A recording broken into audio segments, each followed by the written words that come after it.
Hi students, so this is a short video for analyzing the tricks to crack any question on hydrolysis of halides. तो जो halides होते हैं वो basically metallic halides हो सकते हैं, नॉन मेटेलिक हेलाइड्स हो सकते हैं. तो I classified this into metallic halides, non metallic halides, and there are few exceptions which you are supposed to remember, and there are few of the halides which do not undergo hydrolysis. तो ऐसे चार sections में मैंने divide किया है. So let's start. सो सबसे पहले metal halides. अब जो मेटल हैलाइड्स होते हैं they are basically the salts, और सॉल्ट्स जो है उनका hydrolysis always gives you the acid and the base, and it is basically the reverse of the neutralization reaction. Neutralization में acid and base salt and water देता है, तो salt का hydrolysis reverse में एसिड और बेस देगा. तो metal के करस्पॉन्डिंग बेस आएगा और नॉन मेटल के करस्पॉन्डिंग एसिड आएगा.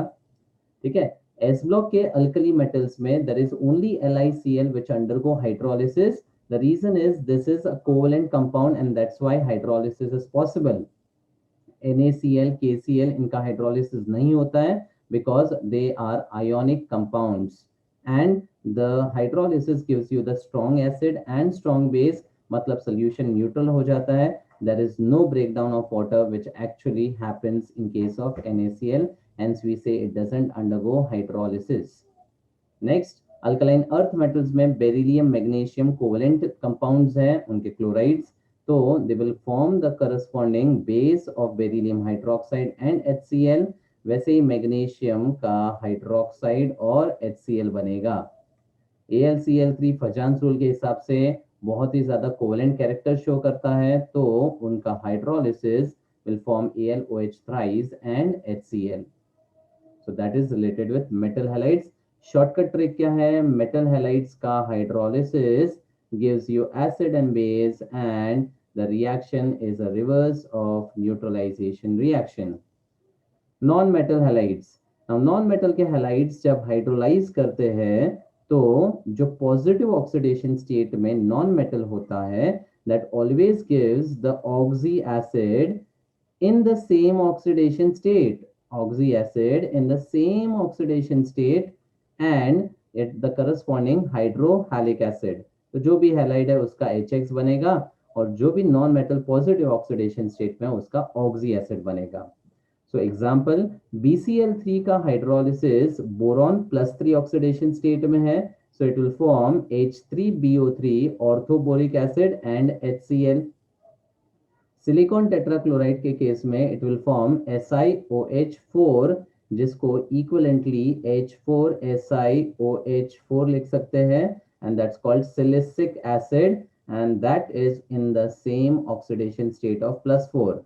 आर्सेनिक का क्लोराइड हाइड्रोलाइज करके H3AsO3 देता है, that is arsenous acid and HCl.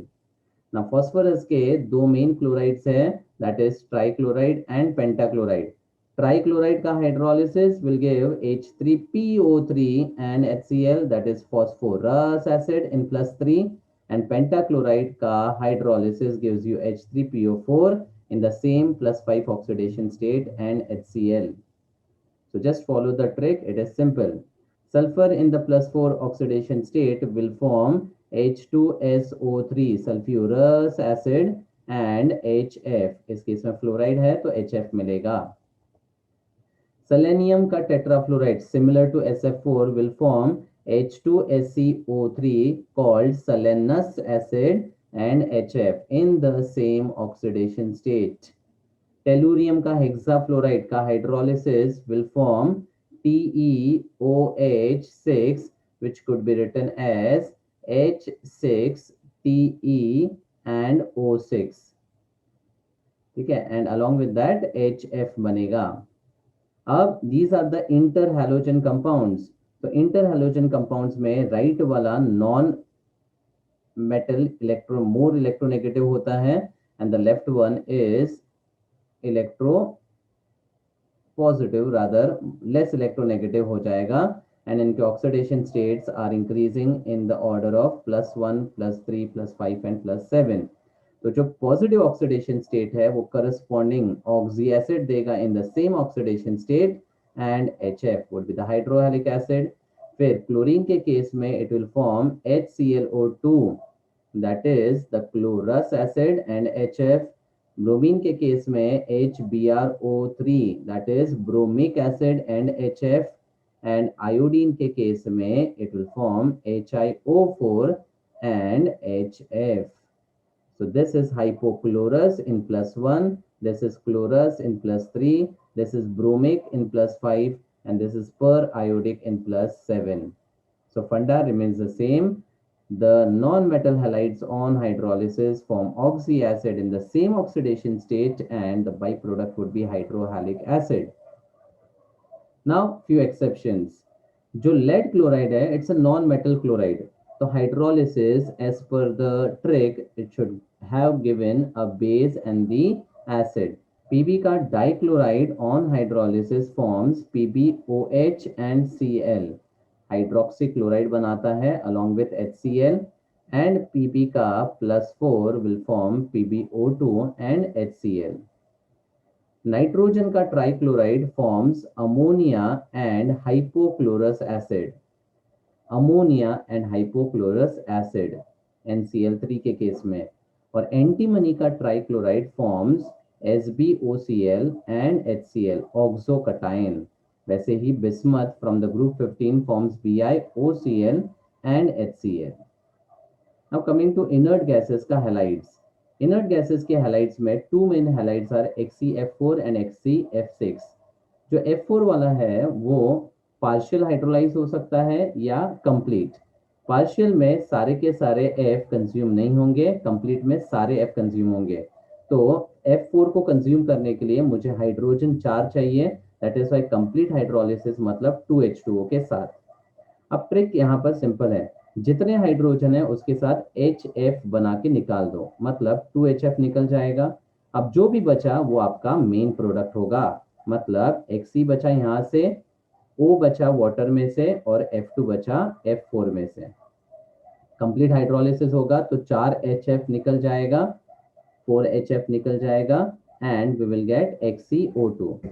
अब XeO2 जैसा कोई ऑक्साइड एग्जिस्ट नहीं करता है, तो +4 वाला जेनॉन जो है अब अंडरगो करता है डिसप्रपोर्शनेशन, और वो डिसप्रपोर्शनेशन अंडरगो करके 0 और +6 वाले स्टेट में डिसप्रपोर्शनेट होता है। तो कभी भी अगर कोई प्रोडक्ट एग्जिस्ट नहीं करता है तो उसके ऊपर वाला और नीचे वाले ऑक्सीडेशन स्टेट के थ्रू, डिसप्रपोर्शनेशन के थ्रू आपको प्रोडक्ट्स आइडेंटिफाई करने हैं। अब XeF6 में भी partial hydrolysis can be possible with 1H2O 2H2O, और कंप्लीट मतलब सारे के सारे F निकालने के लिए 3H2O, तो इसको बोलेंगे complete hydrolysis. Trick remains the same, जितने हाइड्रोजन है उसके साथ HF निकाल दो, मतलब 2HF यहाँ निकलेगा, 4HF सेकेंड में निकलेगा, 6HF थर्ड में निकलेगा। अब जो भी बचता है वो आपका मेन प्रोडक्ट, तो Xe फिर वाटर में से O बचा और यहाँ से F4 बचा, this is the product. Next case में Xe, O में 2 बचेगा, और यहाँ पर 4 जाने के बाद F2, XeO2 F2, और यहाँ पर सारे के सारे हाइड्रोजन निकल चुके हैं, फ्लोरीन में निकल चुका है, तो यहाँ ऑक्साइड बनेगा XeO3, that is xenon trioxide. So that's a simple trick to identify the products of hydrolysis of XeF6. And there are few of the halides which do not undergo hydrolysis. So BF3 and CCl4 from the group 13 and 14 do not undergo hydrolysis because boron and carbon are second period element and they do not have the d orbitals. The absence of vacant d orbitals is the reason for them to not undergo hydrolysis. ठीक है, बाकी NF3, PF3, PF5 and SF6, these fluorides do not undergo hydrolysis because the NF or the PF or the SF bond is very strong, and because of the strong bond उनका hydrolysis नहीं possible होता है. So these are actually very stable compounds due to high bond dissociation energy. तो क्योंकि इनका BD बहुत ज्यादा है, मॉलिक्यूल स्टेबल है, इसीलिए there is no hydrolysis possible for group 15 का NF3, PF3, PF5 और ग्रुप 16 का SF6। These are most common halides which you need to remember.